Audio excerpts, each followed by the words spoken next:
السلام علیکم دوستو، کیسے ہیں آپ سب؟ میں زبینہ فیاض ایک بار پھر آپ کے ساتھ تو میں شروع کر رہی ہوں عالم رویا بائی تحریم ارشد ایپیسوڈ 33۔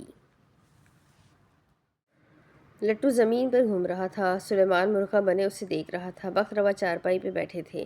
انہوں نے لاٹھی چارپائی کے ساتھ کھڑی کی ہوئی تھی۔ چل بس کر جا۔ لٹو کو مسلسل گھومتا دیکھ کر ان کی آنکھیں دکھنے لگی تھی۔ انہوں نے بیزاری سے ہوا میں ہاتھ ہلایا۔ کیا حاصل ہوتا ہے تجھے؟ داجی مزہ آتا ہے۔ انہوں نے افسوس سے ایک نظر اسے دیکھا۔ اب دھیان گیٹ کی جانب مبذول کیا۔ انہیں گیٹ سے آتے قدموں کی آواز سنائی دی۔ حاجرہ نان لے کر آیا ہوں۔ عبدالتواب کی آواز گونجی۔ بخت روا نے اسے دیکھا۔ سلیمان لٹو روکتے رکا۔ وہ صحن میں چلا آیا تو بخت روا نے اسے دیکھا۔ وہ گئی ہوئی ہے؟ اس نے پوچھا۔ کہاں؟ بخت روا اس کے ساتھ کچھ دیر پہلے ہونے والی گفتگو کو یاد کرنے لگے۔ وہ اپنے کمرے سے پنجابی اوتار میں نکلی تھی۔ بالوں کی چوٹی کے نیچے پراندہ باندھا ہوا تھا۔ وہ سبز شلوار پر مالٹے رنگ چھوٹی قمیض اور تیز گلابی کرتی میں ملبوس تھی۔ گلے میں گلابی رنگ کی پٹی، کانوں میں بالیاں، پیروں میں سوٹ کے رنگ کے میچنگ کھوسے۔ وہ اپنی سبز شال کندھے پر لے رہی تھی۔ داجی میں جا رہی ہوں۔ کہاں جا رہی ہو؟ انہوں نے اپنے تحمل اور ٹھہرے ہوئے انداز میں اس سے پوچھا تھا۔ اس نے مختصر بتایا، گاؤں۔ کب آؤ گی؟ شاید کل۔ بخت روا کی حیرت سے آنکھیں کھلی۔ رات گھر سے باہر گزارو گی؟ وہ آگے چلی آئی۔ ریلیکس داجی، میں نے اپنی زندگی کی بہت سال انگلستان میں گزارے ہیں۔ اب اس نے نظر گھما کر دیکھا اور ان کی جانب جھک کر کان میں سرگوشی کی۔ اس کے ساتھ جا رہی ہوں۔ یہ سن کر مطمئن ہوتے بولے، اچھا۔ وہ ان کے ساتھ بیٹھی۔ بخت روا نے مسکرا کر اسے دیکھا۔ تو پھر تم دونوں کے درمیان سب ٹھیک ہے؟ ہاں سب ٹھیک ہے۔ یہ کہتے اس کا بھاؤ اٹھا۔ داجی زیادہ آگے کی سوچنے کی ضرورت نہیں ہے۔ ہم بزنس پارٹنرز ہیں اور یہ بزنس ڈیٹ ہے۔ میں بزنس ڈیٹ پر جا رہی ہوں، نہ کہ بازیگر کے شاہ رخ خان والی ڈیٹ پر۔ اور میرے لیے یہ کوئی بڑی بات نہیں ہے۔ میں انگلستان سے اپنے دو دوستوں بلی اور ابراہم کے ساتھ 15 دن کے لیے اٹلی اور پیرس بھی گئی تھی۔ وہ محفوظ ہوئے اور اس کے ساتھ تم گاؤں جا رہی ہو؟ جواباً وہ کچھ کہہ نہیں سکی۔ مجھے پتا ہے میں تعلیم یافتہ نہیں، مجھے حریفوں کی چالیں پڑھنا نہیں آتی، میں کسی کے کردار کا مطالعہ نہیں کر سکتا، نہ ہی مجھے ملزمان کو داؤ پیتروں سے بے قصور ثابت کرنا آتا ہے۔ پر میرے پاس کم از کم اتنا دماغ تو ہے کہ میں سمجھ سکوں تم اس کے لیے کیا محسوس کرتی ہو۔ اس نے دلگیری سے رخ پھیرا۔ ایسا کچھ نہیں ہے، ہم صرف بزنس پارٹنرز ہیں اور میں اس کے ساتھ عام جوڑوں کی طرح زندگی نہیں گزار سکتی کیونکہ وہ صفدر تایا کا بیٹا ہے۔ اس کے علاوہ میں نے اسے 3 کی اجازت دی ہوئی ہے، اس لیے پلیز مزید کچھ مت سوچیے گا، کیونکہ مجھے پتا ہے پاکستانی سوچ کا۔ شادی ہونی نہیں اور بچوں کے خواب دیکھنے شروع کر دیے۔ میں اب گھر بسانے والی عورت نہیں رہی۔ جب سے میرا دل ٹوٹا ہے میرا خواب دیکھنے کا دل ہی نہیں کرتا۔ یہ کہتے ہوئے پلکیں جھکا کر ہم کلام ہوئی۔ میں ارنسٹ ہیمنگ وے کی آئس برگ تھیوری کی طرح شفاف ہو گئی ہوں۔ جتنی باہر سے ظالم دکھتی ہوں، اندر سے اس سے کئی زیادہ شفاف ہوں۔ پلکیں اٹھی، خود کلامی گفتگو میں تبدیل ہو گئی۔ میں بچے بھی نہیں پیدا کر سکتی کیونکہ میں جانتی ہوں ان کا انجام بھی میرے جیسا ہی ہوگا۔ میں صرف بزنس کر سکتی ہوں اور مجھے امید ہے اب آپ مجھ سے مزید کوئی امیدیں نہیں لگائیں گے۔ عبدالتواب غصے سے بول پڑا، یہ سب بکواس اس نے کی ہے۔ بخت روا آزردگی سے بیٹھے تھے۔ عبدالتواب سخت خفگی سے کہنے لگا، میں اس نو گتو پھڑکے، میں اس کو چوٹی سے پکڑ کر کیا گتو پکڑو گے؟ سلیمان گویا ہوا، باجو نے تو گت ہی اتار دی ہے۔ سلیمان کا حوالہ اس کے بالوں کی کٹائی پر تھا۔ بخت روا افسوس کرتے یاد کر رہے تھے، کیا خوبصورت بال ہوتے تھے اس کے، سیاہ، بے حد سیاہ اور لمبے۔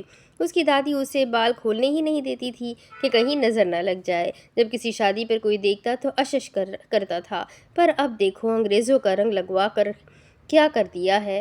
میں تو اسے دیکھتا ہوں، مجھے تو پہچان میں ہی نہیں آتی کہ میری ہی حاجرہ ہے۔ بولنے کا طریقہ، پہننے کا طریقہ، کھانے کا ہر چیز انگلستانی۔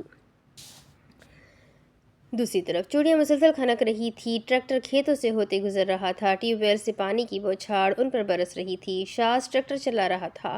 حاجرہ پیچھے بیٹھی ہچکولے کھاتے شاز کو دیکھ رہی تھی۔ وہ سیاہ شلوار قمیض میں ملبوس تھا۔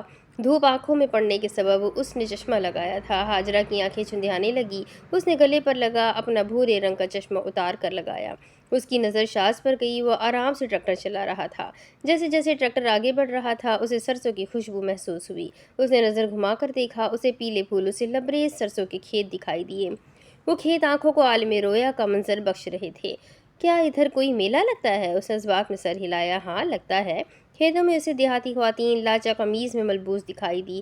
میں باہر کا کھانا نہیں کھا سکتی؟ مجھے پتا ہے، اسی لیے ہم سرسوں کے کھیت میں آئے ہیں۔ اس نے چونک کر اسے دیکھا۔ اسے تم ڈیٹ کہتے ہو؟ میرا دماغ خراب ہے کہ میں ڈیٹ پر آ کر خود کھانا بناؤں، اس نے تنزن کہا۔ برہم تو ایسے ہو رہی ہو جیسے گھر میں تو تم نے دیگی تیار کی ہے۔ اس نے بریک دبا کر ٹریکٹر روکا۔ ایک جھٹکا آیا۔ ہاجرہ کا ہاتھ ہوا میں قائم تھا اور آنکھیں پھیلی۔ وہ ٹریکٹر سے چھلانگ لگا کر اترنے لگا۔ ہاجرہ نے اونچائی سے نیچے دیکھا۔ چڑھنا آسان تھا بنسبت اترنے کے۔ وہ احتیاط سے اترنے لگی۔ نیچے آتے اس نے ہاتھ جھاڑے۔ ہاہ! شاز نے ایک نظر ٹریکٹر کے ٹائر کو دیکھا اور پھر ہاجرہ کو۔ دونوں ایک جتنے تھے۔ وہ نظر گھما کر دیکھتے ہوئے پوچھنے لگی، یہاں ہیٹر ہوگا؟ اس نے سر کو خم دیا۔ ہے پر نیچرل۔ یہ سنتے اس نے آنکھیں میچ لی۔ وہ چلنے لگا۔ وہ اس کے ساتھ ہی چل پڑی۔ یو مین اپلے والا ہیٹر؟ ہاں۔ وہ سب سے خاموش ہو گئی۔ تمہیں زیادہ انگریز بننے کی ضرورت نہیں ہے۔ ہمارے آبا نے کشمیر سے موہالی گاؤں میں ہجرت کی تھی کیونکہ 19ویں صدی کی ابتدا میں کشمیر میں قحط پڑ گیا تھا۔ یہ تو آزادی کے وقت ہمارے پردادا کو سکھوں کا چھوڑا گھر اور سامان اس شہر میں مل گیا اور وہ وہاں رہائش پذیر ہو گئے، ورنہ تھے ہم بھی دیہاتی۔ ہمارے آبا دیہاتی تھے، اس لیے ہمیں دیہاتی ہونے پر کوئی شرم محسوس نہیں کرنی چاہیے، جواباً ہاجرہ نے کہا۔ ہمارے آبا سے ہمیں ہمارا نام ملتا ہے، مگر ہماری سیرت اور صفات ہماری حرکات و سکنات سے طے ہوتی ہے۔ اسے کسی صورت خود پر دیہاتی ہونے کا دم چھلا نہیں لگوانا تھا۔ کھیتوں میں آتے وہ سرسوں کا ساگ بغور دیکھ کر چن رہی تھی۔ شاز ریل کیمرہ پکڑے اسے کیمرے سے دیکھ رہا تھا۔ اس نے سرسوں کا پھول توڑا، چوڑیاں کھنکی۔ اس نے اس پھول کی خوشبو کو سونگھا، مگر خوشبو بے حد تیز لگی۔ اس کی تصویر کھینچی۔ ہاجرہ نے اسے دیکھا۔ تمہیں تصویر بنانے سے خطرہ ہو سکتا ہے، اس نے ایک آنکھ سے دیکھتے زاویہ چینی کی۔ میں ان کی ریل نکال دوں گا۔ اس نے پھول پیچھے بالوں میں لگا لیا۔ اس کی ایک اور تصویر کھینچی۔ اچھا یہ، اس نے اسے دیکھا۔ سبز اور پیلے رنگ کے کھیتوں میں دنیا بے حد رنگین لگ رہی ہے۔ وہ ساگ پکڑے اس کی جانب چلی آئی۔ کیمرہ، تم فکر نہ کرو، بھتہ خوری سے وصول نہیں کیا، میرا ذاتی ہے، میں نے ایسا نہیں کہا تھا۔ ہاجرہ دفاع کرنے لگی، مگر وہ کہنے لگا تو وہ خاموش ہو گئی۔ میں نے آج تک بھتے سے آئے ہوئے پیسے سے 1 روپیہ تک نہیں لیا، اور وہ گھر شاہ نواز کی جمع پونجی سے بنا ہے۔ اس نے تصویر اتاری۔ ہاجرہ نے اس کا ہاتھ نیچے کیا۔ بس کر دو، ریل ضائع نہ کرو، ابھی پورا دن ہے۔ ہر انسان میں ایک فوٹوگرافر ہوتا ہے، اور اس بات کا احساس اسے تب ہوتا ہے جب اس کا فوکس اپنے سینٹر پوائنٹ پر ہو۔ اس نے تصویر اتاری۔ شاز، اس نے آنکھ سے کیمرہ ہٹایا، تم میرا سینٹر پوائنٹ ہو، وہ کہنے لگی۔ ابھی اور سامان بھی ہے جو اس کے لیے استعمال ہوگا، وہ بھی لاؤں؟ وہ بھی دلاؤ۔ وہ تمام اجزاء اکٹھے کیے کھیتوں سے نکلنے لگے۔ ہاجرہ نے اسے روکا۔ میرے ساتھ تصویر نہیں بناؤ گے؟ وہ سوچنے لگا۔ ہاجرہ نے گزرتے ہوئے آدمی کو کہتے اشارہ کیا، سنیں پلیز ہماری تصویر بنائے۔ وہ رکا۔ وہ شاز سے کیمرہ لے کر اسے بتانے لگی، یہ بٹن ہے، اچھی بنائیے گا، ہماری پہلی تصویر ہے۔ وہ شاز کے ساتھ آ کھڑی ہوئی۔ اس نے چشمہ اتارا۔ چلے جی، لینے لگا ہوں۔ شاز نے چشمے سے سامنے دیکھا۔ ہاجرہ مسکرا رہی تھی اور چھک کی آواز آئی۔ شاز نے تشکر اس سے کہا۔ شکریہ پائی جان۔ ہاجرہ نے کیمرے کو بے تابی سے دیکھا۔ پتہ نہیں کب دھلیں گی، کاش کوئی ایسا کیمرہ ہوتا جس سے ہم فوری تصویر دیکھ لیتے۔ اب وہ ساگ کی جانب متوجہ ہوئی۔ ابھی اسے چڑھا کر میلے پر چلیں گے۔ وہ یہ کہہ کر اس کی ادائیگی کرنے جا رہا تھا اور وہ اس کے پیچھے جانے لگی۔ سنو، یہ ریل کیسے سنبھالو گے؟ اگر کسی نے پکڑ لی تو؟ وہ بنا پلٹے ہوئے کہنے لگا، تم بھول رہی ہو، میں بہت جلد اپنی پہچان اپنانے والا ہوں۔ ہاجرہ رک گئی۔ اس نے سینے سے بازو لپیٹ لیے اور ایبرو چکایا۔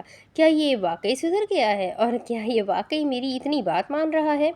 جب شوہر ضرورت سے زیادہ بھی بات مانے تب بھی دال میں کچھ کالا ہوتا ہے۔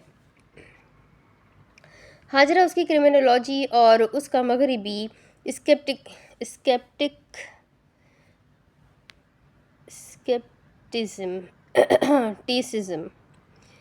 شک پرستی، اس زمانے میں مغرب میں شک پرستی بہت تیزی سے پھیل رہی تھی۔ مغرب کے لوگ ہر چیز پر شک کیا کرتے تھے، دنیا، اس کے نظام، یہاں تک لوگوں کے رویوں پر بھی۔ پلنگ پر بڑی سی البم کھلی تھی۔ اسلم آزردگی سے تحلیل کی پہلی سالگرہ کی تصویر دیکھ رہا تھا۔ کہاں ہوگی میری بچی؟ میرے اللہ، میرے کیے کی سزا مجھے دے، میری بچی کو نہیں۔ اس معصوم نے کسی کا کیا بگاڑا ہے؟ آخر اس کے حصے میں رسوائی کیوں آئی؟ عقب میں اس سے کسی کی موجود ہونے کا احساس ہوا۔ نیلوفر کرب سے ان تصاویروں کو دیکھ رہی تھی۔ وہ لڑکا کیسا ہے؟ غریب ہے، اس لیے ابھی تک اس کی پہچان سے ناواقف ہوں۔ یہ زر ہے نہ سب کی پہچان کھول دیتا ہے۔ جن کے پاس زر ہو وہ ہر چیز سے سیر ہوتے ہیں، پر وہ لڑکا غربت کی بھوک کا شکار ہے۔ وہ اس کے سامنے آ بیٹھی۔ اس لڑکے کو چھوڑو، تم اسلم کو دیکھو۔ اسلم کے پاس ہر کسی سے نمٹنے کا وقت ہے، لیکن تمہاری بیٹی کو تلاشنے کا نہیں، اور تم کیسے اس دھندے کے حصے دار ہو؟ اور وہ ہاجرہ خوشیاں منا رہی ہے، اپنا انتقام لے رہی ہے، اس کے کیے کی سزا ہماری بیٹی بھگت رہی ہے، جو میں دیکھ رہی ہوں۔ وہ تم نہیں دیکھ رہے۔ اسلم اپنے حصول کے لیے سردار تک جائے گا، یہ بھی نہیں سوچے گا تم کیا چاہتے ہو۔ اسلام اضطراب سے اسے دیکھنے لگا۔ تم اسے چھوڑ دو اور یہاں سے نکل جاؤ۔ وہ اسلم ہے، لڑتا نہیں ہے، خون خرابہ نہیں کرتا، اپنا حربی ہنر دکھاتے زج کرتا ہے، چت کرتا ہے، اور تم کچھ نہیں کر سکتے۔ اسلام نے مٹھیاں بھیج لی۔ وہ اس کی آنکھوں میں دیکھنے لگا۔ ہمارا اس گھر میں کچھ نہیں ہے، یہاں جو ہے سب اسلم کی اولاد کا ہے، اپنا راستہ نکالو اور یہاں سے کہیں دور چلے جاؤ۔ وہ اسے جھڑکنے لگا۔ وہ میرا بھائی ہے۔ نیلوفر خاموش ہو گئی۔ اس نے میرے لیے بہت قربانیاں دی ہے، یہ دنیا قربانیوں کی نہیں، اپنے لیے جینے کی جگہ ہے۔ اسلام، نیلوفر نے بحث کی، کوئی کسی کی قبر میں نہیں جاتا، اگر یہاں رہنا چاہتے ہو تو اپنی جگہ بناؤ، اسلم کے ساتھ برابر کا حصہ ڈالو۔ وہ ہیبت سے بولا، اکیلے دکیلے کو خطرہ۔ نیلوفر نے دلیل دی، پر خطر زیر ہی شیر ہوتے ہیں، اور وہ کچھ سوچنے لگا۔ اس کی نسوانی آواز بلند ہوئی، مزاحمت کرو، مزاحمت۔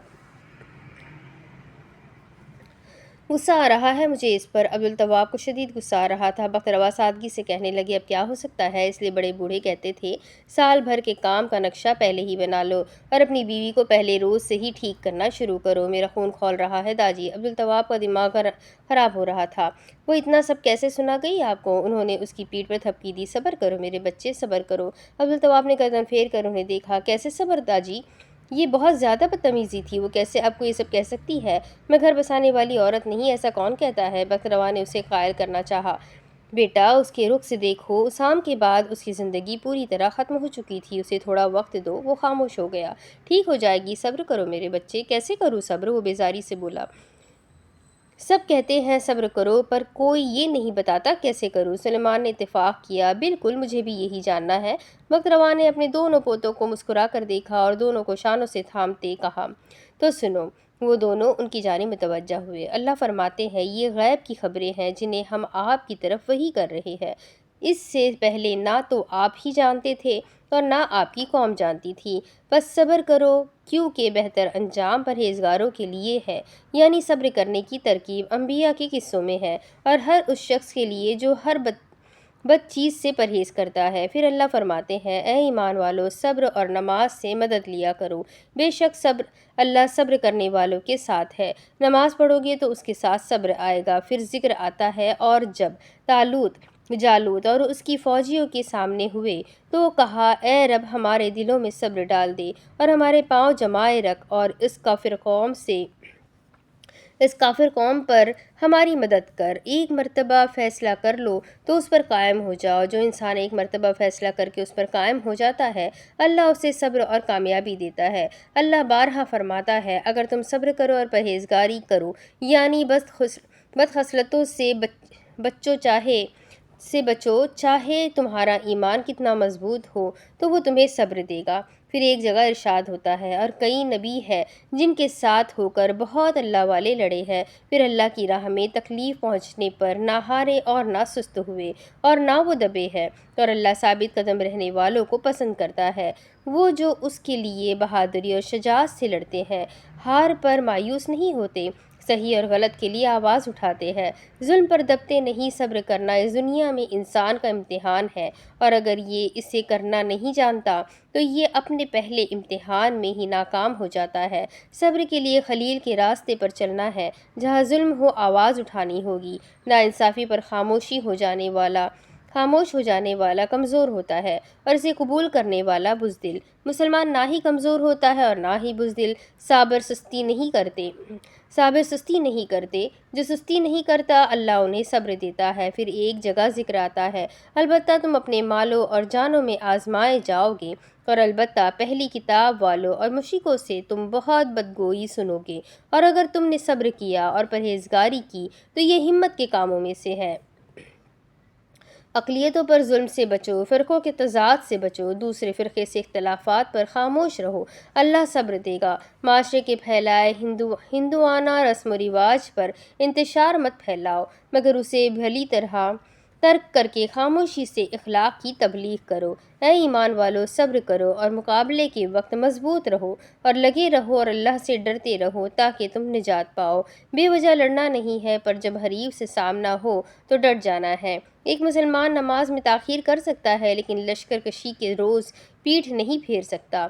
سیاسی اختلافات سے بچو گے تو اللہ صبر دے گا۔ وہ فرماتا ہے، موسیٰ نے اپنی قوم سے کہا، اللہ سے مدد مانگو اور صبر کرو، بے شک زمین اللہ کی ہے، اپنے بندوں میں سے جسے چاہے اس کا وارث بنا دے، اور انجام بخیر پرہیزگاروں کا ہی ہوتا ہے۔ صبر جمیل کرنا یعنی زبان سے قفل نہ کھولنا، جب کہنے کو بہت کچھ ہو تب بھی خاموش رہنا، جیسے حضرت یعقوب رہے تھے۔ خاموشی اختیار کرو گے تو اللہ صبر دے گا، اس سے امید لگایا کرو جیسے حضرت یعقوب نے لگائی تھی۔ غور و فکر کرو ایک دانے پر بھی جو اگتا ہے اور گندم بنتا ہے۔ دنیا کے نظام پر غور کرو، وہ تمہیں صبر دے گا۔ غور کرو یہ دنیا کیسے بنی، کیسے سائنس نے ترقی کی، وعدہ کرو تو اسے توڑو نہیں، قسم کھاؤ تو توڑو نہیں۔ حضرت ایوب صابر تھے، علالت اور غربت کی حالت میں ان کی بیوی نے اللہ کی ناشکری کی تھی، اور تو آپ نے قسم کھائی تھی کہ آپ انہیں سزا دیں گے، پر اللہ نے ان کی صحت یابی پر رحم کیا اور حکم دیا، اپنے ہاتھ میں جھاڑو کا مٹھا لے کر انہیں مارو، صرف ایک مرتبہ دھیرے سے، اور قسم نہ توڑو۔ جو قسم نہیں توڑتا اللہ اسے صابر بناتا ہے۔ پسے صبر کر، بے شک اللہ کا وعدہ سچا ہے۔ اور اپنے گناہ کی معافی مانگ، اور شام اور صبح اپنے رب کی حمد کے ساتھ پاکی بیان کر۔ صرف اللہ کی پاکی بیان کرو، میں کی ڈینگ نہ مارو، اس کی حمد کرو، وہ صبر دے گا۔ موت کو یاد کرو پر اس کی تمنا نہ کرو، موت کا خیال تمہیں صابر بنائے گا، خواہشات سے نجات دلائے گا، اور ایک دوسرے کو صبر کی وصیت کرو، انسان جو دے گا وہی پائے گا۔ دوسروں کو صبر کی نصیحت کرو، اللہ تمہیں صبر دے گا۔ صابر وہ ہوتے ہیں جو اللہ نیا نہیں دیا ہے، اللہ نے ہی دیا ہے، اس میں سہیرج کرتے ہیں، اس میں سے خرچ کرتے ہیں، قناعت کرتے ہیں، توکل کرتے ہیں، اور اس میں سے صدقہ نکالتے ہیں۔ اور کیا تم یہ خیال کرتے ہو کہ جنت میں داخل ہو جاؤ گے بنا صبر کیے؟ اونچے درخت ہی آندھی کی زد میں آتے ہیں، سب سے عمدہ پھل سب سے اونچی شاخ پر لگتا ہے، نایاب چیز آسانی سے ہاتھ نہیں لگتی، صبر بھی ایسا ہے، بہت محنت کرنی پڑتی ہے کرنے کے لیے۔ ذہن میں سوچ کی دھاریں جگمگا اٹھی، مومن کا صبر ایمان ہے، جس نے صبر کو پا لیا اس نے ایمان پا لیا۔ تو سمجھ آ گیا بچوں صبر کیسے کرتے ہیں؟ وہ ایک ساتھ بولے، بہت اچھی طرح۔ بخت روا ہنس پڑے اور انہوں نے ان دونوں کو ساتھ لگاتے چوما۔ میری کل کائنات، میری پہچان، میرے بچے۔ دوسری طرف وہ کھیتوں میں پرندوں سے بچاؤ کے لیے کھڑے کیے پتلے کا جائزہ لے رہی تھی۔ شاذ پیسوں کی ادائیگی کر کے چلا رہا تھا۔ کھیتوں کے پھولوں پر تتلیاں اڑ رہی تھی، تتلی اڑ کر اس کے شانے پر بیٹھی، وہ فاصلے سے اسے اور تتلی کو دیکھ رہا تھا۔ تتلیاں یہاں موسم کے سبب وہ اپنے اختتام کو پہنچنے والی تھی۔ ہاجرہ تھوڑا سا مڑی، اس نے نظر ترچھا کر اس پتلے کو دیکھا، مگر وہ تتلی نہیں ہلی۔ شاذ کے لبوں پر مسکراہٹ در آئی۔ وہ تتلیوں کی زندگی کی طرح کٹھنائیوں سے گزر کر بیرسٹر ہاجرہ بنی تھی، وہ ایسی بھول بھلیاں تھی جس سے نکلنے کی کوئی راہ نہیں تھی۔ شاذ نے کیمرہ اٹھایا اور اس کی تصویر اتاری۔ محبت اور تتلیاں ایک سی ہے، وہیں بیٹھیں گی جہاں چاہی جائے گی۔ ہاجرہ چونکی، اس نے اسے دیکھا۔ شاذ 36 تصویروں کی لمٹ ہے۔ وہ اس کی جانب چلی آئی، وہ اسے خاموشی سے دیکھ رہا تھا۔ وہ ہاجرہ اور گاؤں کی زندگی ان کے لیے کسی عالم رویا سے کم نہیں تھی۔ اب چلو میرے ساتھ، وہ اونچائی پر بنے جھوپڑی کی جانب اشارہ کر رہی تھی، وہاں چلو۔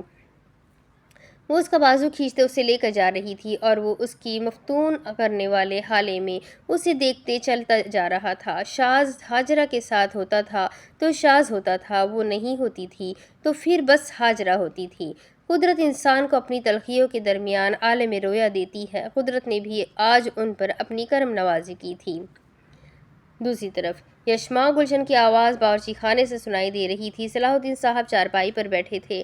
بند کرو گے میں ماضی سے باشگشت انہیں سنائی دے رہی تھی۔ فریدہ خانم طلال اور یشما کو جھڑک رہی تھی۔ کھانے کے وقت بھی اسکرین کا پیچھا نہیں چھوڑتے۔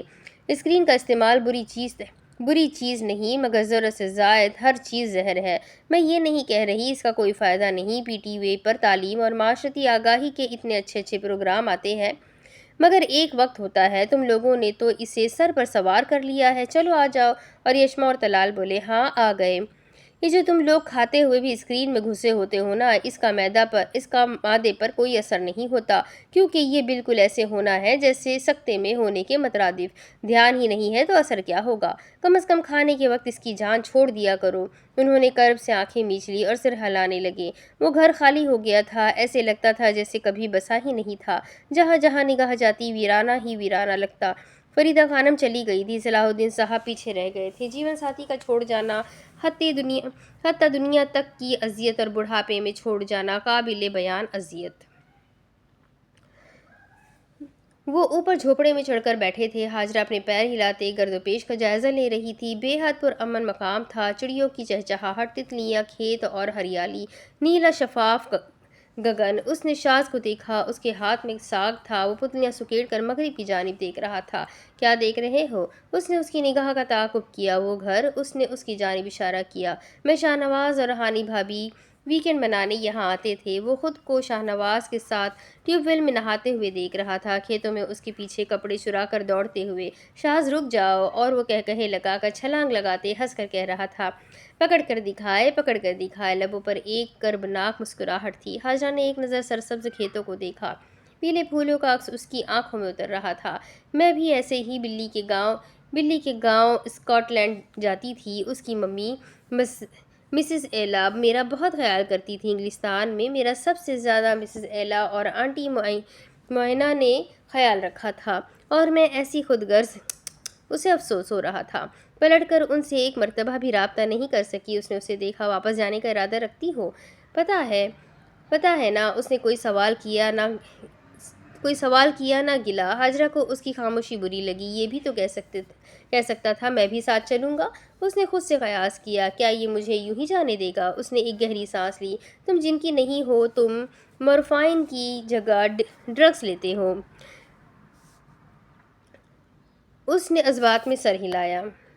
ہاں۔ وہ چند لمحے ٹھہرا اور پھر اس نے اسے دیکھا۔ مجھے 2 سال پہلے سر کے پیچھے گولی چھو کر گزری تھی۔ انٹرنلی نہیں لگی۔ وہ ساکن ہو گئی۔ دل کسی نے مٹھی میں دبوچ کر چھوڑا۔ اس نے بے اختیار سانس لیتے رخ موڑا۔ لگی ہوتی تو آج زندہ نہیں ہوتا۔ اس نے بے اختیار پوچھا، تمہیں اب درد ہوتا ہے؟ اس کے کانسیکوینس کیا تھے؟ میں نے ایسا ہی ایک امریکی کیس پڑھا تھا۔ مریضہ بالکل ٹھیک تھی، حادثے کے کچھ ہی عرصے بعد کام پر بھی جانے لگ گئی، لیکن اس کی نظر کمزور ہوئی تھی۔ تمہارے ساتھ کیا ہوا بتاؤ؟ درد ہوتا ہے؟ اس نے آہستگی سے کہتے ہوئے بتایا، کبھی کبھی ہوتا ہے جب نیند پوری نہ کروں یا کوئی کام کا پریشر ہو۔ ڈاکٹر نے کہا تھا وقت کے ساتھ ٹھیک ہو جائے گا، اب بہت کم ہوتا ہے۔ وہ جھٹ سے بولی، مطلب تمہیں نفسیاتی مسئلہ ہوا تھا؟ ہاں، پر اتنا سنگین نہیں تھا۔ وہ جذباتی ہو کر غصے سے بولی، شاہزہ اب تو جھوٹ مت بولو، کیا تمہارے ساتھ نفسیاتی مسائل ہے؟ اس کی آنکھیں نمنما رہی تھی۔ اس نے ایک گہری سانس لے کر آنسوؤں کو اندر اتارا۔ کوگنیٹیو فہم مسئلہ نہیں ہے؟ پھر کیا مسئلہ ہے؟ وہ سادگی سے بتانے لگا، مجھے بس شروع میں رسپونڈ کے دوران تکلیف ہوتی تھی۔ مطلب کوگنیٹیو؟ اس کی آنکھیں باہر آئی، لیکن اب ٹھیک ہوں، نارمل ہوں۔ وہ سنجیدہ ہو گئی، یہ چھوٹی بات ہے۔ تمہیں ڈاکٹر نے طبیب نفسی کی تجویز دی تھی؟ اس کا سر ہلا دی تھی۔ وہ غصے سے پوچھ رہی تھی، تم گئے؟ اس نے نفی میں سر ہلایا، نہیں۔ اس کی آواز میں برہمی صاف واضح ہونے لگی تھی۔ کیوں نہیں گئے؟ کون سی اتنی مصروفیات تھی تمہاری جو تم نہیں گئے؟ اس نے جواز پیش کیا، میری رپورٹس ٹھیک آئی تھی۔ شاذ وہ صرف اس کا ہاتھ ہوا میں اٹھا، وہ انگلیاں موڑنے لگی۔ اس نے آواز نیچی کی، وہ بس دماغ کی رپورٹس تھی۔ جواباً وہ بولا، لیکن جب میں ٹھیک ہوں میں کیوں جاؤں؟ اس نے ضبط سے لب دبا لیے، اگر نہ ٹھیک ہوتا چلا جاتا۔ اب اس سے رہا نہ گیا۔ پھر ڈرگس کب چھوڑوگے؟ ایسے تو تم اس کے لتیا ہو جاؤ گے، یہ تمہارے دماغ پر اثر کرے گا جو کہ ایک نارمل انسان کے لیے بالکل ٹھیک نہیں ہے۔ شاذ تم ایک مرتبہ نیورولوجسٹ کے پاس جاؤ گے اور دوا لکھوا کر لاؤ گے، نہ کہ کوئی بھی نشہ اٹھا کر اس سے بحیثیت درد کم کرنے والی دوا استعمال کرو گے۔ تمہیں میری بات سمجھ آ رہی ہے کہ نہیں؟ آ رہی ہے، اس نے نرمی سے سر ہلا کر کہا۔ اس نے غصہ ضبط کرتے رخ پھیرا، پھر برق کی مانند موڑا۔ تمہیں کوئی سمجھانے والا؟ شاذ نے بے تاثر نگاہوں سے اسے دیکھا۔ نہیں تھا نا؟ اور ہاجرہ کی تمام دلیلیں ایک فقرے سے زچ ہو گئی، کوئی تھا ہی تو نہیں۔ اسے بہت رونا آ رہا تھا۔ اس نے رخ پھیر لیا، لب دبا لیے۔ اس نے لاکھ ضبط کرنا چاہا مگر آنکھوں سے آنسو ٹوٹنے لگے۔ تمہیں جانا چاہیے تھا شاذ۔ اس نے لب دبائے، چہرہ سرخ ہو گیا اور آواز مکمل طور پر بھیگ گئی۔ مجھے گلٹی محسوس ہو رہا ہے۔ پہلے اس وجہ سے میرے داجی نے بڑھاپے میں محنت کی اور اب تمہاری وجہ سے بھی تمہیں جانا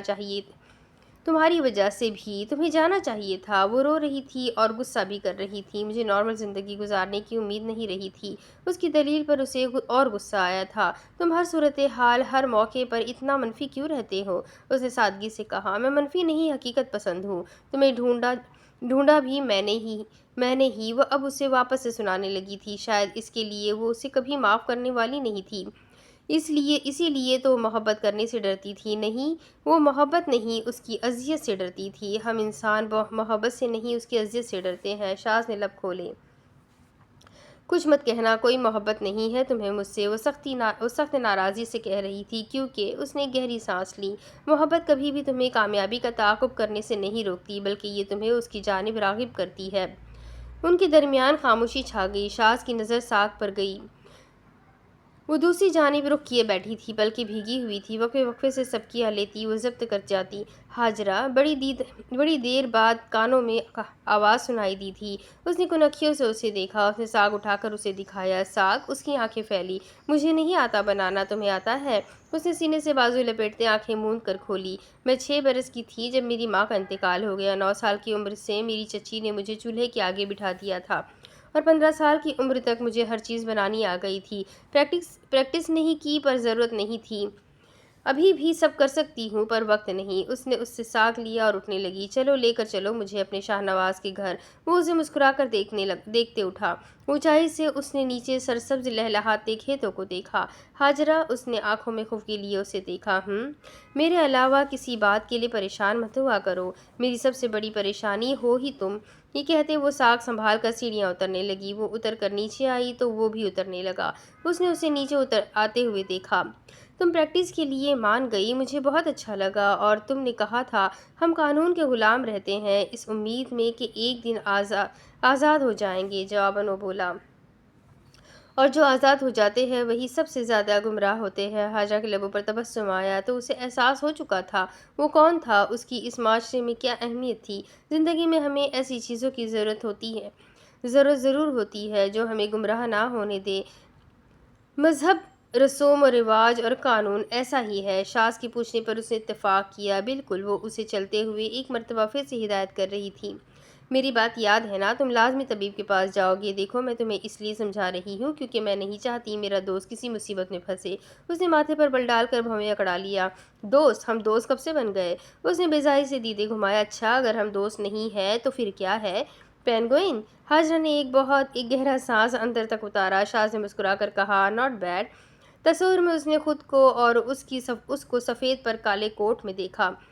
ہم دونوں کی سفید اور ڈارک سائڈ ہے، اور ایک نر پینگوئن اپنی مادہ سے بے حد محبت کرتا ہے، جبکہ مادہ پینگوئن بے حد مادہ پرست اور ناز و نخرے دکھانے والی ہوتی ہے، اور بیچارہ نر پینگوئن اپنی آدھی زندگی اسے سب سے بہترین کھانا اور سہولتیں دینے میں گزار دیتا ہے۔ ہاجرہ نے ضبط سے اسے دیکھا۔ انسان فراموش خود سب سے بڑا مادہ پرست ہے۔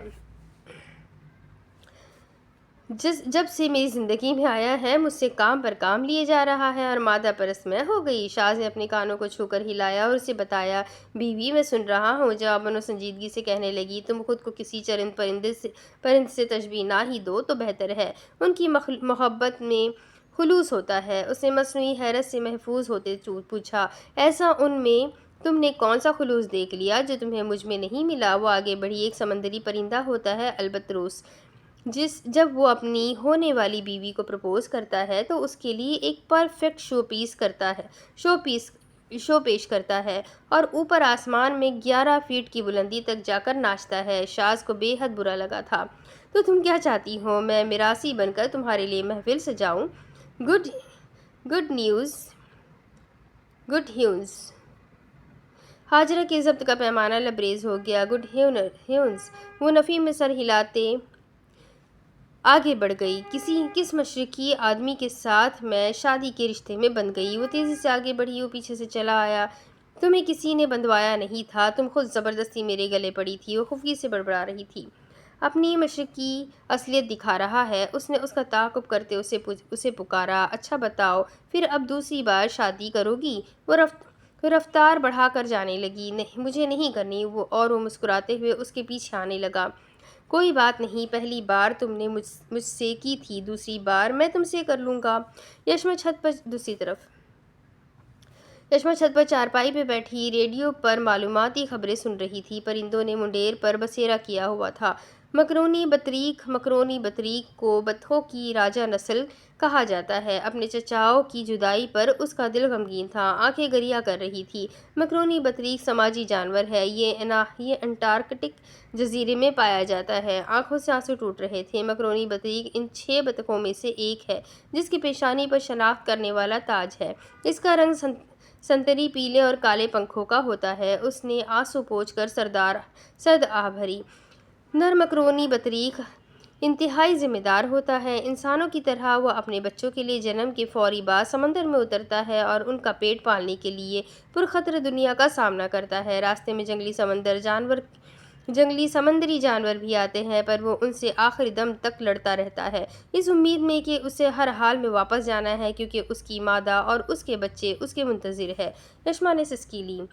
تو پھر ابو کو ہی واپس کیوں جانا ہوتا ہے؟ کیا یہ میرے ساتھ غلط نہیں ہو رہا؟ کیا میرا حق نہیں بنتا میں اپنے ابو کے ساتھ رہوں؟ کیوں سارے خاندان کا پیٹ پالنے کے لیے ایک انسان پردیس رہتا ہے، اپنی ساری زندگی کو صرف کام سے منسوب کر دیتا ہے، اور جب وطن واپس لوٹتا ہے تو بیٹی کے ودا ہونے کا وقت آ جاتا ہے؟ آخر یہ ریت کب تک چلے گی؟ کب تک؟ آخر کوئی پردیسی اور اس کی بیوی بچوں کے متعلق کیوں نہیں سوچتا؟ کیوں؟ ہاجرہ گاؤں کی ہریالی میں جگہ جگہ دیہاتیوں کے گھروندے دیکھتے آگے بڑھ رہی تھی۔ گاؤں کی مٹیار سر پر گھڑے لے کر جا رہی تھی۔ کچھ عورتیں کھیتوں میں کام کر رہی تھی، کچھ کھانا لے کر کھیتوں میں اپنے شوہر کے پاس جا رہی تھی، کچھ عورتیں کنویں کے پاس کپڑے دھونے جا رہی تھی۔ شاز نے گھر کا دروازہ کھولا۔ سالوں بعد وہ اس گھر میں داخل ہوا تھا۔ اس نے ہاجرہ کو اندر آنے کا اشارہ کیا۔ گھر کے باہر لوگ جمع ہو رہے تھے۔ شاہمیر کا لڑکا آیا ہے، اور زنانی بھی ہے۔ باہر اس کی نظر لوگوں پر گئی تو باہر آیا۔ السلام علیکم۔ ہاجرہ نے گردن پھیر کر اسے دیکھا۔ خواتین اور مرد دونوں نے اسے پہچان لیا۔ شازے، اس نے ہاجرہ کی جانب اشارہ کیا، یہ میری بیوی ہے۔ عورتیں تب سے اسے بغور دیکھ رہی تھی۔ بے حد صاف رنگ، بھورے شہد بال، باریک بالوں کی بھوری بھویں، تیکھے نقوش بزرگ اور درمیانہ عمر عورتیں اسے آگے آ کر عجائب گھر میں رکھی کسی مورت کی طرح دیکھ رہی تھی۔ ہائے تو کنی سونی ہے، ہائے تینوں نظر نہ لگے۔ اس نے مسکرا کر روانی میں انگلستانی انداز میں شکریہ کہا۔ Thank you. ایک دم اسے احساس ہوا انہیں سمجھ نہیں آئی۔ شکریہ، بہت شکریہ۔ حسرت سے عورتیں گال پر ہاتھ رکھے اسے دیکھتے ہوئے پوچھ رہی تھی، ہائے تو تو امریکو آئی ہے؟ میں انگلستان سے آئی ہوں۔ ہائے تو ولایتیوں آئی ہے؟ اب ہاجرہ کو ہنسی آئی۔ جی، آدمی اپنی عورتوں سے کہہ رہے تھے، ان کے لیے کچھ بچھواؤ تو۔ شاز ماضی سے گھر کے باہر خود کو گلی ڈنڈا کھیلتے دیکھ رہا تھا۔ شاہ نواز اسے غصے سے کہہ رہا تھا، شاز، آنکھ میں اگر گلی لگ گئی تو تمہاری آنکھ ضائع ہو جائے گی اور پھر تمہارا کیریئر ہو جائے گا تباہ۔ شاز کے ساتھ اب وہ گھر میں داخل ہوئی۔ وہ اسے دیکھتے ہوئے کہنے لگی، ولایت لفظ سلطانی کے لیے استعمال ہوتا ہے۔ ہم آزاد ہو گئے لیکن انگلستان آج بھی ہمارے لیے ولایت ہی ہے۔ لمحے بعد دیہاتی ان کے لیے کھانے کے لیے کچھ لے کر آ رہے تھے۔ ایسے مہمان نواز اور وسیع دل کے لوگ اسے اسکاٹش پہاڑیوں کی یاد دلا رہے تھے۔ شاز نظر دوڑا کر اس گھر کو دیکھ رہا تھا۔ مٹی کا چولہا ٹھنڈا پڑا تھا۔ ہانی اسے اس کے قریب کھانا بناتی دکھائی دی۔ نوجوان شاز دوڑتا ہوا اس کی جانب آیا۔ بھابھی جلدی کرو، بہت بھوک لگ رہی ہے۔ وہ چولہے سے ہنڈیاں اتار رہی تھی۔ ہاں بس ہو گیا۔ اس کے چہرے سے پانی کی بوندیں ٹپک رہی تھی۔ کسی خیال سے وہ اسے دیکھتے بولی، لگتا ہے بہت لطف اٹھایا تم نے۔ اس ٹرپ سے اس کی آنکھیں جگمگائی تھی بہت زیادہ۔ ہم حاجرہ کو بھی لائیں گے یہاں، پیچھے سے شاہ نواز نے گردن سے پکڑ کر اسے بلایا۔ کبھی چھوڑ بھی دیا کر اس کا خیال، جواباً اس نے ہاتھ ہلایا۔ محبوب وہی جس کا خیال 24/7 رہے 24/7 رہے۔ ہانی مٹی کے برتن میں سالن نکالنے لگی۔ ہاں ہاں ٹھیک ہے لے آنا، وہ پلٹا، لیکن جب وہ آئے گی تب سارے کام وہ کرے گی اور میں آرام کروں گا۔ ماضی کا منظر دھندلانے لگا، جلتا چولہا ٹھنڈا پڑا تھا، جذبات کی حدت اور تپش صفاق ہونے لگی۔ وہ دو خوبصورت نفوس دھواں ہو گئے اور وہ وہاں تنہا کھڑا تھا۔ حاجرہ کب سے چلی آئی؟ شاز، اس نے ان کی نگاہوں کا تعاقب کیا۔ یہاں ہانی بھابھی بیٹھتی تھی۔ زندگی میں کبھی نہ کبھی سب مل جاتا ہے، مگر تب خواہشات کی تکمیل کی لذت کم ہو جاتی ہے۔ حاجرہ اس کے ساتھ تھی پر شاہ نواز اور ہانی نہیں تھے۔ وہ تب بھی ادھورا تھا اور اب بھی ادھورا تھا۔ حاجرہ اس سے کہنے لگی، چلو میں کام شروع کروں گا۔ پورے گھر میں حاجرہ کی آواز گونج رہی تھی، نمک چاہیے، مرچی چاہیے اور تیل۔ جہاں برسوں پہلے ویرانہ چھایا تھا وہ گھر شاد ہو گیا تھا۔ شاز اس کے برابر میں بیٹھا سردائی پی رہا تھا۔ وہ تیزی سے پالک کاٹ رہی تھی۔ اس نے اس کی رفتار کا جائزہ لیا۔ تم تو واقعی ماہر ہو، اس کی بھویں اٹھی تھی۔ میری کم عمری کے زمانے میں تحلیل کی طرح ٹی وی کا رجحان نہیں تھا۔ تب لڑکیوں کو کام سیکھنے کا شوق ہوتا تھا، اور تب میری سہیلیوں کی 15 برس کی عمر میں شادی ہو گئی تھی۔ شاز نے گھونٹ لیتے پوچھا، کیونکہ وہ سگڑ تھی؟ اس نے اس بات میں سر ہلایا۔ ہاں، کٹے ہوئے ساگ کو اس نے دیکھا۔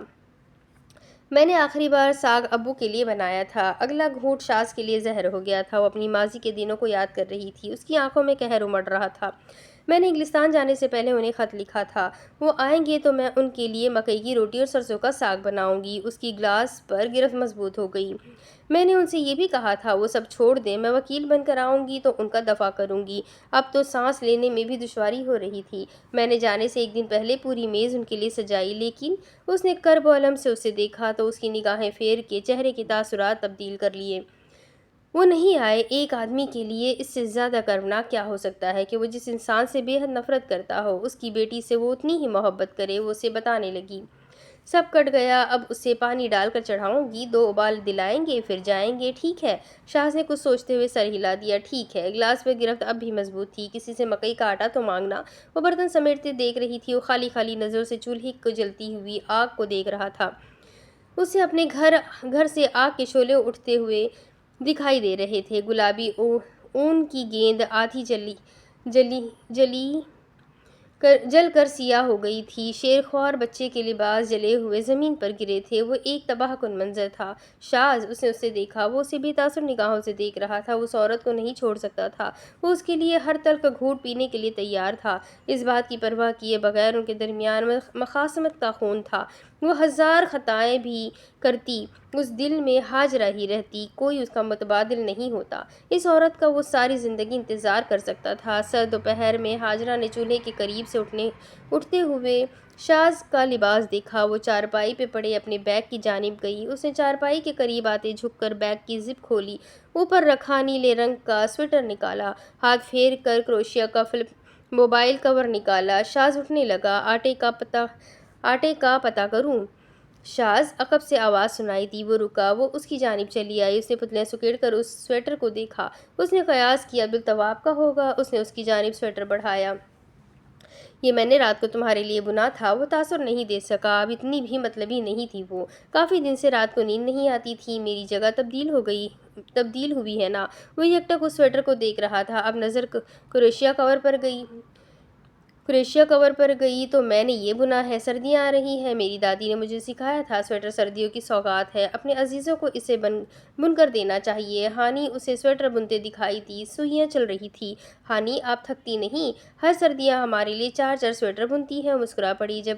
عورت جب کسی اپنے کے لیے سویٹر بنتی ہے تو صرف اون نہیں، اس میں اپنا پیار بھی بنتی ہے۔ اور یہ کروشیا کو اپنا فلپ موبائل سنبھال کر رکھا کرو، بہت مہنگا ہے اور ہماری ضرورت کا ہے۔ میں نے غور کیا ہے تم بہت رفلی استعمال کرتے ہو، ابھی چڑھا لو۔ بلند دیواروں سے مخفی چمن کا دل رکھتی تھی وہ۔ تمہیں یہ سب کرنا آتا ہے؟ اسے یقین نہیں آ رہا تھا۔ وہ کبھی ہاجرہ کو دیکھ رہا تھا، کبھی سویٹر اور کور کو۔ اس نے سادگی سے اسے دیکھا۔ ہاں، 10 سال کی عمر سے میری دادی نے مجھے سب سکھانا شروع کر دیا تھا۔ کڑھائی، سلائی، بنائی، کروشیا، تار کشی، شیشہ کاری اور چارپائی ڈالنا، میں سبھی کام کر لیتی تھی۔ جب ہی چچی میری شادی کروانا چاہتی تھی، مجھے اپنی تعریف کرنے کی ضرورت نہیں، لیکن ہاں، میں پوروں والی سوئیاں بہت کمال بناتی ہوں۔ پوروں والی سوئیاں بہت کمال بناتی ہوں۔ اس زمانے کی سگھڑ لڑکیاں! اللہ آج کی لڑکیوں کو بھی ایسا کر دے، گھر اور کیریئر دونوں بنانے والی۔ پہن لو یہ، سردی ہو رہی ہے۔ وہ ایک زمانہ تھا جب شاذ کی زندگی کے ہر ایک قصے میں ہاجرہ کا قصہ تھا، اور ہاجرہ کے کسی بھی قصے میں اس کا کوئی بھی حصہ نہ تھا۔ زمانہ بدل گیا تھا۔ مرد یک طرفہ محبت کرے تو جیت جاتا ہے، عورت نہیں جیتتی۔ وہ جیت رہا تھا۔ اس نے سویٹر اس سے لیا اور اسے دیکھتے ہوئے ذرا مسکرایا، جیسے اسے اب بھی یقین نہیں آیا تھا۔ خواہش تھی کہ کبھی بھی وہ عالم رویا سے نہ نکلے، مگر دوپہر ٹھنڈی ہو رہی تھی، وقت کو پر لگ رہے تھے، میلے کی رونقیں عروج پر تھی۔ وہ اس کے ساتھ کبھی کلابازوں کے کرتب دیکھتا، کبھی مسخروں کے مسخرے، کبھی کٹپتلی ناچ، لڑکیاں مہندی لگواتی، چوڑیاں چڑھواتی، بچے بچیاں پتنگیں لیتی، کشتی پوری رفتار سے کبھی آسمان پر دائیں جانب اٹھتی، کبھی بائیں جانب۔ ہنڈولہ تیز تیز گول گھوم رہا تھا۔ ہاجرہ نے بچوں کو دیوانہ وار چیختے دیکھا تو اس سے پوچھا، تم لوگے؟ اس نے سادگی سے مسکرا کر ہاتھ بڑھایا، میں اس کے لیے بہت بڑا ہوں، جھولے لینے کی کوئی عمر نہیں ہوتی۔ وہ اس کا ہاتھ کھینچ کر اسے لے گئی۔ وقت روا ہوتے تو ضرور کہتے، میں ماڈرن زمانے کا تو نہیں، لیکن کم از کم مجھے بزنس ڈیٹ اور کپل ڈیٹ کے درمیان فرق تو پتہ ہے۔ میں ایک زمانے بعد میلے پر آئی ہوں، وہ اس سے کہہ رہی تھی۔ گلے میں ڈالے کیمرے کو شاذ نے تھام لیا۔ بچوں کی چیخیں اسے اوپر سے سنائی دی۔ اس نے سر اٹھا کر دیکھا، ہمارے پیسے کاٹے۔ شاذ جیب سے پیسے نکالتے ہنڈولے والے کو دینے لگا، جیسے ہنڈولہ والا رکا۔ جلدی جلدی ہاجرہ نے اس کا ہاتھ کھینچا اور جھولے میں بیٹھنے لگی۔ وہ بے تاثر نگاہوں سے اسے دیکھ رہا تھا۔ اس نے اپنی زندگی میں بہت کچھ کھویا تھا، اب سب ملنے لگا تھا تو وہ ایک لمحے کے لیے صبر نہیں کر سکتی تھی۔ آنکھوں میں گہری شام اترنے لگی، سنہری مرچی والی بتیوں سے میلہ جگمگا رہا تھا۔ وہ اس کے ساتھ تیزی سے اندر آتے بیٹھی۔ اس نے جھولے کا دروازہ بند کیا، ہنڈولے کی کرسی ہلی۔ وہ مسکراتے ہوئے اس منظر کو دیکھ رہی تھی۔ وہ آج بہت خوش تھی۔ کون تھی صفاق ہاجرہ؟ کون تھی مغربی اور طنزیہ ہاجرہ؟ شاذ نے کیمرے میں اس منظر کو قید کرنا چاہا تو اس نے اسے روکا۔ دونوں کی۔ اس نے دھیرے سے سر کو خم دیا۔ اس نے کیمرہ سیٹ کر کے سامنے خالی کرسی پر رکھا۔ وہ سیاہ تاریک آسمان تھی اور اس کا دل ایک چمکتا ہوا ستارہ۔ چہرے پر فلیش بجا۔ ایک لمحہ زندگی کے ہزار لمحوں میں سے دوام بن جاتا ہے۔ شاذ سے جڑے لمحات اس کے لیے دوام ہو رہے تھے، ہنڈولے میں، اور اوپر نیچے جاتے، گول گھومتے، کھڑکی سے نیچے جھانکتی۔ شاذ نے شور پر دوسری جانب دیکھا۔ ایک دم کانوں میں گولیوں کی بازگشت سنائی دی۔ اس نے ضبط سے کھڑکی تھام لی۔ سر میں ایک ٹھیس اٹھی۔ اس نے ضبط سے سرخ آنکھیں موند کر کھولی۔ ہاجرہ پر نگاہ گئی۔ نیچے سے اوپر آتے اس کے کہکہوں میں گولیوں کی آواز مدھم پڑنے لگی۔ خواہش تھی یا ہنڈولہ اٹک جاتا یا وقت رک جاتا۔ ہنڈولے کی جھلملاتی بتیوں کا عکس ان آنکھوں میں تھا۔ ہاجرہ نے اسے دیکھا۔ وہ خاموشی سے اسے دیکھتے سوچ رہا تھا، کیا ایک انسان کے آنے سے زندگی نشیب میں بھی اتنی خوبصورت لگ سکتی ہے، اور اچانک سے کٹھنائیاں آسان لگنے لگتی ہے۔ لوگوں کے لیے ہنڈولہ میلے کی رنگینیوں کو بلندی سے دیکھنے کے لیے تھا، اور ان کے لیے غربت میں ایک دوسرے کو قتلمہ کھاتے، پینگ پر جھولتے، تصویریں بناتے، کبھی آگے پیچھے فضا میں اڑتے لگ رہا تھا۔ وہ آزاد تھے، ان کی زندگی نارمل تھی۔ زندگی میں دو رشتے ایسے ہیں جو کبھی بھی بنائے جا سکتے ہیں، ایک میاں بیوی کا اور دوسرا دوستی کا۔ ہم والدین بھی اپنے انسانی نظام کے بعد بڑھاپے میں نہیں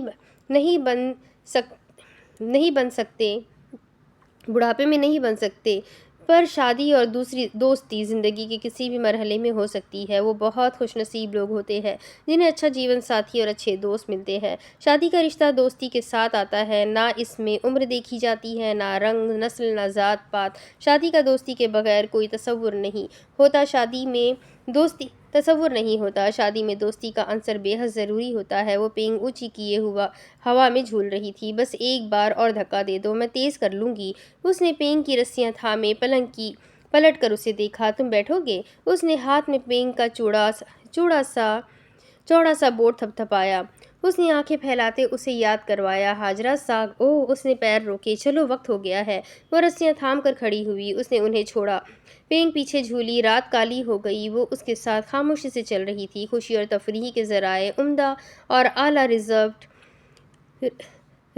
ریزروڈ یا تفریح کے مقامات نہیں ہوتے، بس مخلص اور چاہنے والا انسان ہونا چاہیے۔ پھر گاؤں کی عام سادہ زندگی بھی عالم رویا بن جاتی ہے۔ اس عام کے اسے مسترد کرنے پر بخت روا نے اسے سمجھایا تھا، لوگ تم سے محبت کریں گے، لوگ تم سے نفرت کریں گے، اور ان دونوں چیزوں کا تم سے کوئی لینا دینا نہیں ہوگا۔ نہ ہی اس سے فریدہ خانم کی اپنے لیے ناپسندیدگی سمجھ میں آتی تھی، نہ ہی شاز کی محبت۔ میں کیا کروں؟ میں لوگوں کو کھونے کے ڈر سے تھینٹوفوبک ہو گئی ہوں۔ مجھے ہمیشہ سے لوگوں کو کھونے کا ڈر لگا رہتا ہے۔ فقط قلب حاجرہ، تمہیں یہ بھی تو سمجھنا ہے، تمہیں حاجرہ کو نہیں کھونا، تمہیں یہ بھی تو سوچنا ہے کیا کوئی ہے جو تمہیں کھونے سے ڈرتا ہے؟ شاز پر نظریں گئی۔ میں بھی اتنی ہی اہم ہوں، کوئی مجھے بھی پڑتا ہے۔ کیا سوچ رہی ہو؟ پیر گھر میں پڑے۔ وہ دہلیز پر کھڑی تھی۔ انکہی باتیں ہمیشہ ساتھ رہتی ہے، جو دل میں ہے کہہ دو۔ حاجرہ تیزی سے آگے بڑھی۔ ہیٹر جلاؤ، دیے جلاؤ، اندھیرا ہو رہا ہے۔ وہ چولہے سے اٹھتے دھوئیں کو دیکھتے اس کی جانب آئی۔ شاز نے لکڑی کا ٹکڑا اٹھا کر چولہے سے آگ لی۔ حاجرہ نے کنکھیوں سے اسے دیکھا۔ آنکھوں میں آگ سے اٹھتے پتنگوں کا عکس تھا۔ کیا بات ہے؟ اس نے ہیٹر میں وہ لکڑی کا ٹکڑا رکھا۔ اب وہ دھیرے دھیرے دیے جلا رہا تھا۔ ایک نظر اس نے اپنی تاریک زندگی کو دیکھا، اور پھر اس میں یک دیگرے بعد دیے جلتے دیکھے۔ وہ جانتی تھی اسے اس سے زیادہ کوئی محبت نہیں کر سکتا تھا، مگر وہ صفدر تایا کا بیٹا تھا اور وہ اسلم بخت روا کی بیٹی تھی۔ یہ وقتی ہے، ساری زندگی ہم ان احساسات کی بنیاد پر کیسے گزاریں گے؟ میں جذباتی نہیں ہو سکتی۔ اس نے مٹھیاں بھیج لی۔ میں کتنی خود مختار ہو جاؤں، یہ زندگی کبھی مجھے میری قسمت پر راج نہیں کرنے دیتی۔ پہلے دن سے اب تک میں اس کی غلام ہی رہی ہوں۔ دیووں سے سارا گھر منور ہو گیا۔ وہ تھکان سے چارپائی پر آ کر لیٹا اور اس نے بازو آنکھوں سے لگا لیا۔ وہ ہاتھ دھو کر ساگ میں نمک شامل کرنے لگی۔ اس نمک کے بغیر ہر چیز پھیکی ہے۔ ایک زمانہ تھا یہ لوگوں کی تنخواہ ہوا کرتا تھا۔ جواب نہ آنے پر اس نے اسے دیکھتے ہوئے پوچھا، کیا تم سو رہے ہو؟ وہ ہنوز اسی طرز میں لیٹا تھا۔ نہیں، تمہیں نہیں پتا، میں سوتے ہوئے بھی باتیں کرتا ہوں، کوشش کر رہا تھا۔ لبوں پر مسکراہٹ در آئی۔ تمہارا سینس آف ہیومر بہت اچھا ہے۔ وہ اب بھی نہیں ہلا۔ میں سارے کا سارا بہت اچھا ہوں ویسے۔ اس نے لیٹے ہوئے اسے ہارمونیکا دکھایا۔ یہ لانے کا مقصد؟ وہ مرچی شامل کرتے رکی۔ شاز، اس نے مڑ کر اسے دیکھا، میرے لیے لائی ہو؟ وہ مکمل طور پر مڑ گئی۔ کیا کروں، بجاؤں؟ آنکھیں اب تک بازو سے چھپی ہوئی تھی۔ ہارمونیکا آزادی اور ہر چیز سے بے پرواہ ہونے کی علامت ہے۔ کیسے بجاؤ؟ میں تو آزاد نہیں۔ تمہیں بھی اب اپنے ماضی اور فوبیاز کو پیچھے چھوڑ دینا چاہیے۔ اس نے ڈبے میں رکھا آٹا نکالا۔ میرا ماضی آج اور کل تم ہو۔ حاجرہ کا ہاتھ رک گیا۔ وہ اٹھ بیٹھا۔ میرا فوبیا بھی تم ہو۔ ہیٹر اور دیوں کے سبب آنگن میں حرارت بڑھ گئی تھی۔ اس نے آٹے میں پانی شامل کیا۔ وہ چارپائی سے اترتے اس کی جانب چلا آیا۔ وہ پٹرا کھینچ کر بیٹھا۔ وہ اس کے عقب میں تھا۔ الماس آنکھیں پھیلی۔ تم نے کبھی مجھے یہ کیوں نہیں بتایا؟ تم مجھ سے شادی کرنا چاہتے تھے۔ وہ تلخ ہو رہی تھی۔ وہ گال پر ہاتھ رکھے آگے سر کیے منموہ دیدگی سے اسے دیکھ رہا تھا۔ اس نے زور زور سے آٹا گوندنا شروع کیا اور پانی شامل کیا۔ اسام کی وجہ سے وہ درمیان میں تھا۔ کیا تم اسے راستے سے ہٹا نہیں سکتے تھے؟ تب کیوں عمل کیا فیض کے فلسفے پر؟ گربازی عشق کی بازی ہے، جو چاہو لگا دو۔ ڈر کیسا؟ گر جیت گئے تو کیا کہنا، ہارے بھی تو بازی مات نہیں۔ ایک طرز تغافل ہے، سو وہ ان کی مبارک ایک عرض تمنا ہے، سو ہم کرتے رہیں گے۔ فیض احمد فیض۔ میرا دل ٹوٹا، اس کے مجرم تم ہو۔ آواز میں خفگی تھی۔ تم اس کے سب سے بڑے مجرم ہو، تو تم نے اس سے محبت کی تو تم پہلے کیوں نہیں آئے؟ اور تب کیوں آئے جب میں مرنے جا رہی تھی؟ پہلے آنا چاہیے تھا۔ غلطی ساری تمہاری ہے، ساری تمہاری۔ مجھے ایسا تم نے بنایا ہے، اس زمانے کے لیے عجیب بھی مجھے تم نے بنایا ہے۔ وہ پلٹی۔ اب کیا دیکھ رہے ہو؟ اس نے لب کھولے۔ چیزیں چرائی جاتی ہے، انسانوں کو جیتنا پڑتا ہے۔ جلتی آگ کی روشنی میں دونوں کے چہرے زرد تھے۔ اس نے نگاہ پھیرتے کہا، چچور؟ وہ چچور تھا، ایسا کوئی دل نہیں تھا جو اس نے چرایا نہیں تھا۔ اس نے گھونٹا اٹھایا اور اسے غصے سے زور سے چلانے لگی۔ وہ کہنے لگا، نارمل زندگی کی خواہش کرنا چھوڑ دو۔ تم سے یہاں کوئی فیصلے نہیں کروا رہا، خود کو وقت کے سپرد کر دو۔ وقت تمہارا فیصلہ وقت آنے پر کر دے گا۔ وہ ٹھہرا۔ حاجرہ کی پلکیں اٹھی۔ میں ذہن خواہ قلب خواہ میں جو سب کو پڑھتی تھی، کوئی مجھے بھی پڑھنے لگا ہے۔ شاز پر نگاہ گئی۔ کبھی کبھی نارمل بننے کے لیے کبھی کبھی نارمل بننے کے لیے اپنی زندگی کا ایک لمحہ بھی ضائع مت کرنا۔ تم شاذ کی محبت ہو، عجیب نہیں، تم وہ سفید خرگوش ہو جو مجھے عالم رویا میں لے کر آیا ہے۔ اس نے لبوں سے ہارمونیکا لگا کر بجایا۔ حاجہ کے لبوں پر مسکراہٹ درائی۔ ضرور یہ پلے اس نے انگلستان میں دیکھا ہوگا۔ خلل پیدا نہ ہو تو اس نے پوچھنا مناسب نہیں سمجھا۔ مدھم گیت بجتا رہا۔ ماہ سرما کی رات بہار جیسی تھی، یوں لگتا تھا ہر سر پر رنگ برنگے پھول کھلتے تھے۔ جلتے دیوں نے چراغاں کیا ہوا تھا۔ خنک فضا نسیم ہوئی، سردی میں ٹھٹرتی پیڑ پر بیٹھی کوئل کے دل کو حدت پہنچی تو اس نے کو کی، اور وہ پرکیف منظر 1994 کی نومبر کی ایک شام میں ماضی بنتے قید ہو گیا۔